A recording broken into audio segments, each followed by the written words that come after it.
Click on the Edit tab in PageMajik's Editor and open the Autocorrect menu. You can disable the Autocorrect function if it is not needed. The Autocorrect options menu lists characters that will get automatically formatted or replaced as you type. The checkboxes in the Auto Format menu can be disabled selectively if needed.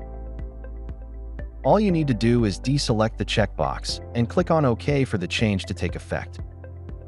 Let's see how it works. We are now going to insert a double dash here. Note that it stays as is. Let's see what happens when we use the Autocorrect Now option.